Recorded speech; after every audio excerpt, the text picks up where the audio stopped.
Football transfers, as a rule of thumb, tend to happen for one of two reasons. The first being improving your financial position, the second being improving your actual ability in the squad. The first tending to happen so you can do the second one. But Leeds United's loans this season haven't seemed to quite go in the direction that we would want and may potentially actually harm our financial position come the end of the season.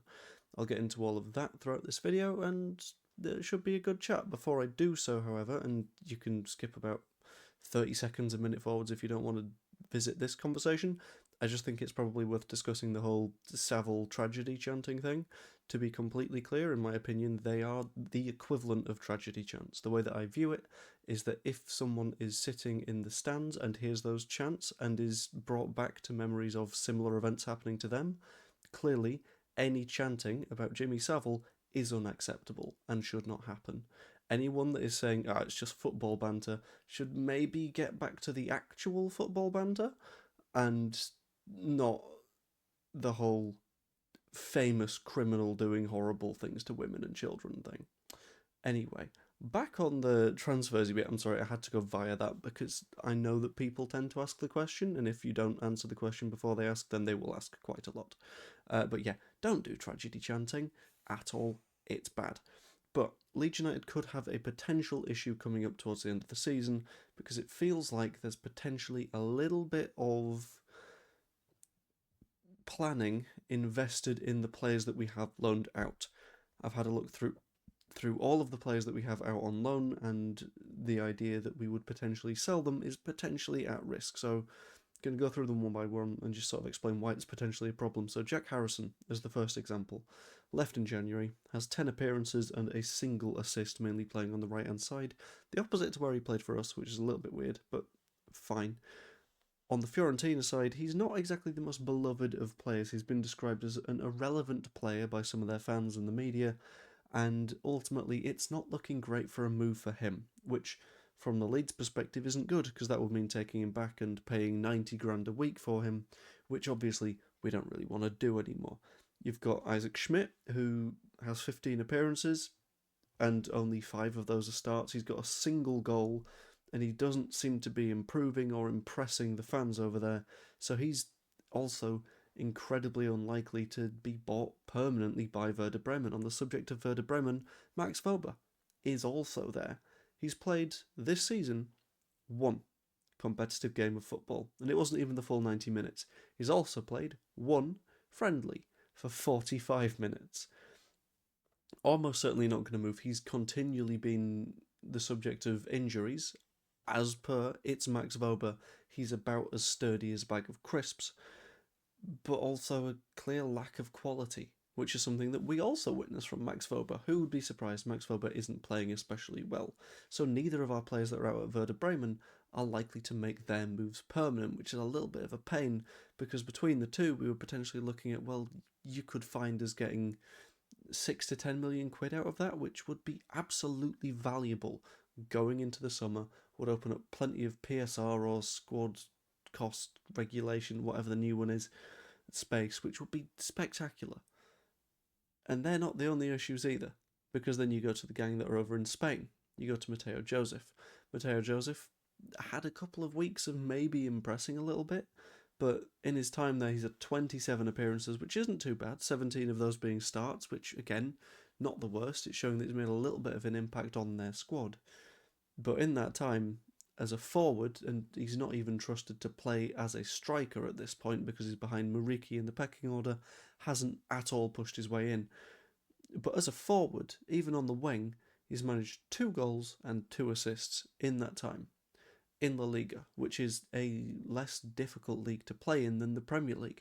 That's understood and known by effectively everyone at this point. Like, sure, the very, very top of La Liga, Barcelona, Real Madrid, absolutely go toe-to-toe with the top of the Premier League.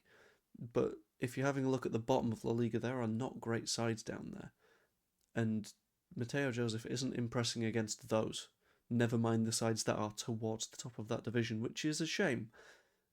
He's not really impressed, and I personally don't think that even if there was a clause for them to buy him permanently, I don't think they'd want to exercise it. And then you've got the one that a lot of people are a little bit more impressed by, which is Largi Ramazani. 20 appearances, 7 of those are starts, so again, he's not been particularly trusted by his manager. In that time, 4 goals, 1 assist. At least one of those goals was a penalty, which, doesn't really say a lot of technical ability. Like, I can score a penalty, that happens. And he himself has said that he's not really thinking of his future. For me, I don't know if that future for Ramazani is going to be at Leeds United. I don't know if it'll be elsewhere. I'd probably guess it's somewhere else, because we know that Daniel Farke clearly didn't have him in the plans for this season. But weak seasons from both Ramazani and Mateo Joseph also remove a vast amount of money from our potential coffers. You're looking at Mateo Joseph, you were looking at like maybe a £20 million player before, which shrinks now. Ramazani, we get promoted, he's a very talented player, and that doesn't do anything out on loan. And again, that idea of him having a really high ceiling shrinks a bit, and it removes the potential fees that we earn. The one player that has genuinely impressed on loan this season, 30 appearances, 27 starts, 13 goals, 4 assists, Joe Gelhardt has played genuinely spectacularly. He's been relatively sort of wide for Hull, rather than playing on the inside as he tended to for Leeds, but he's done it really effectively. He's been a big part of that side's current push for promotion. But then you're looking at, well, if Hull go up, will they want to sign him permanently? Because will they want to look elsewhere for someone potentially better than Joe Gelhardt? I would like to think they want to sign him, and he's potentially looking at 10 million quid there. But if you're making 10 million out of Gelhardt, which is great, absolutely fantastic, making a decent chunk of change, that doesn't make up for the gap made from Harrison, from Schmidt, from Voba, from Joseph, from Ramazani. And whilst I thought earlier in the season, cool, we're doing reasonably well, loaning out these players that we will hopefully make a fee from later, because a lot of those have optional buy clauses. Not being able to transform that into revenue at the end of the season will do potential harm to us. The only real gain in value there is Joe Gelhardt, and there is potentially fairly significant shortfalls in the planning for next season, because I'm sure we will have thought, yeah, we'll be able to sell someone and then we'll be able to reinvest that money into better players next summer. We can't do that if we don't sell them. And that is a sort of spiralling issue that means that ultimately we may have to sell a player that we don't really want to sell going into the summer. We might end up having to sell a Nonto or a Strauch or someone that is off the list of players that is always trotted out of. Leeds are going to have to sell X, Y, or Z person, but we might have to do a little bit of a sale further than planned just to make up for that revenue gap. At some point, we're going to have to move these players on, like, without a doubt. There's no way these players stay forever. But our ability to find that route is struggling at the minute. And I really hope that they start to sort of kick things into gear as the season comes to a close, because if not, we're going to really struggle to make those sales happen, and that's going to do us a little bit of harm for the future. But, as always, that's just what I think. What is more than what I just think is the Savile stuff. I'm very, very glad the club are making a stance on that. If you do Savile chanting, ideally don't. That would be nice. But let me know what you think on mainly the transfery bits. Hope you enjoyed the video. If you did, like, subscribe, become a channel member, all that fun stuff.